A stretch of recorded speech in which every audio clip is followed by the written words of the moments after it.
اسلام کا جو بنیادی اخلاق ہے وہ حیا ہے، یہ بات ذہن میں رکھیں۔ ہر دین کی ایک پہچان ہے، حضور نے فرمایا اسلام کی بنیادی پہچان کیا ہے؟ حیا ہے۔ جب ہم نے اسلام کے دامن کو چھوڑ دیا ہے، یہ رسم حنا کے نام سے بدتمیزی یہ کس معاشرے سے ہم نے لی ہے؟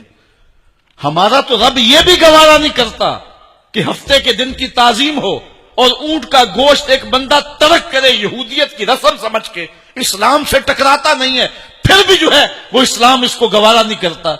اور کیا بہوؤں بیٹیوں کا تماشا لگایا، اور نیم برہنہ بیٹیاں لوگوں کی شہوانی نگاہوں کے سامنے ہیں، اور باپ بھی کھڑا ہے اور بیٹا بھی کھڑا ہے، نہ باپ کی آنکھوں میں حیا ہے، نہ بیٹے کی نظروں میں حیا ہے، نہ بھائیوں میں غیرت ہے، اور کہتے ہو اللہ کی رحمتیں ہمارے اوپر نازل ہوں۔ یہ تو شکر کرو پتھر نہیں برستے محمد عربی کے قدموں کا صدقہ۔ اگر ان کی رحمت نہ ہو درمیان میں ابھی آگ لگ جائے دونوں جہاں میں۔ یہ تو ان کی رحمت ہے کہ پتھر نہیں برستے۔ پچھلی قوموں نے ایک ایک جرم کیا، کسی کے اوپر پتھر برسے، کسی کے اوپر خون برسا، کسی کے اوپر ایسا زلزلہ آیا کہ نیچے والی جگہ اوپر اور اوپر والی بستیاں نیچے، لیکن اس امت پر ایسا نہیں ہوگا۔ اللہ کہتا محبوب تیری وجہ سے نہیں ہوگا، ورنہ حضور نے فرمایا کہ یہ امت پچھلی امتوں کے قدموں پر قدم رکھے گی، یہاں تک حضور نے فرمایا کہ اگر کسی شخص نے اپنی ماں کے ساتھ بھی زیادتی کیا تو یہ وہ بھی کریں گے۔ اور دیکھ رہے ہیں کیا کچھ نہیں ہو رہا، قبروں سے مردے اکھاڑ کر کے ان کی بے حرمتی نہیں کی جا رہی۔ کبھی ایسا بھی ہوا تھا؟ کیا کچھ نہیں ہو رہا؟ تم کہتے ہو کہ ہمارے اوپر اللہ کی رحمتیں نہیں اترتی، میں کہتا ہوں شکر کرو پتھر نازل نہیں ہوتے، اور یہ صدقہ ہے محبوب کی کالی کملی کا۔ اور اللہ نے فرمایا ما کان اللہ لیعذبہم وانت فیہم، محبوب تیری وجہ سے میں عذاب نہیں اتارا ورنہ پیس کے رکھ لوں۔ تو ہم اپنے آپ کو دیکھیں، اپنے کردار کو دیکھیں، اپنے حوال کو دیکھیں، سر سے لے کر پاؤں تک ہم اسلام میں آ جائیں، چھوڑیں آدھا تیتر آدھا بٹیر، جہاں جی چاہا اسلام کے دامن میں آگے اور جہاں جی چاہا ادھر چلے جائے، مسجد میں بھی چندہ دیا اور ہوٹل میں بھی شراب پی، رب بھی خوش رہے شیطان بھی راضی رہے، ایسا نہیں ہوگا۔ رب کہتے نہیں کہ میرے ہو تو پھر میرے ہی ہو۔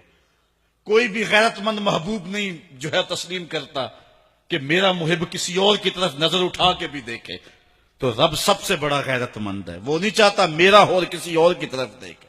تم کون ہے؟ مغربی تہذیب لگتی کیا ہے تمہاری؟ اپنی ملت کا قیاس اقوام مغرب سے نہ کر، خاص ہے ترکیب میں تجھے قوم رسول ہاشمی۔ تم غیروں کی نقالیاں کرتے پھرتے ہو، تمہارے سامنے سیدہ عائشہ کی سیرت موجود نہیں ہے، تم مغرب کے ٹینوں بننے کی کوشش کرتی ہے میری بیٹی، تیرے سامنے محمد کی بیٹی فاطمہ کا نقشہ نہیں ہے؟ کدھر بھاگ رہی ہے؟ یہ بال کھول کے بازار میں کون جا رہا ہے؟ یہ نیم برہنہ کون جا رہا ہے؟ دیکھ محمد عربی تجھے کیا آواز دے رہے ہیں، ان کا لہجہ کیا، اس کو سن اور زندگی کو اس کی مطابقت میں گزار۔ اصل ہمارے دل زنگ آلود ہو گئے، اس دنیا کے اس ماحول نے ہمیں اس طرح کر دیا ہے کہ آج ہمیں سمجھ نہیں آ رہی کہ ہم کدھر جائیں۔ علماء فرماتے ہیں جب دل زنگ آلود ہو جائیں تو پاک لوگوں کی صحبت اختیار کرو، اور کثرت ذکر، حضور نے ارشاد فرمایا لکل شین ثقالہ وثقالۃ القلوب ذکر اللہ، ہر شے کا زنگ اتارنے والی کوئی چیز ہے، دلوں کا زنگ لگ جائے تو اللہ کا ذکر کیا کرو، دلوں کا زنگ اتر جاتا ہے۔ اور ایک اور حدیث میں حضور نے دلوں کا اور من کا میل اتارنے کے دو نسخے بیان کیے، ایک کثرت کے ساتھ موت کو یاد کرنا، کثرت کے ساتھ موت کا تذکرہ، اور دوسرا کثرت کے ساتھ جو ہے وہ تلاوت کلام مجید۔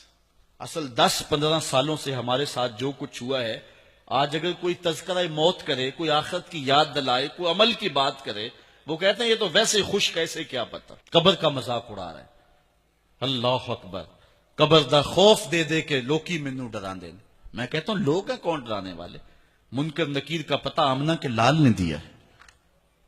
قوم کو بے عمل بنایا جا رہا ہے، اور ان کے سینے سے خوف خدا اور خشیت الہی جو ہے وہ کھدتی جا رہی ہے، اور یہ سب کچھ دین کے نام پہ کیا جا رہا ہے، اور چند مفاد پرست لوگوں نے ترہیب اور ترغیب جو کہ اسلام کا مزاج ہے، تبشیر اور تنذیر نبی کا منصب ہے، اس کا مذاق اڑا کے رکھ دیا، اور انہوں نے ایک متوازی دین دے دیا ہے، جس کے نتیجے کے اندر قوم کی بے عملی جو ہے وہ پختہ تر ہو گئی، اور اس کو وہ دین کا رنگ دے رہے ہیں۔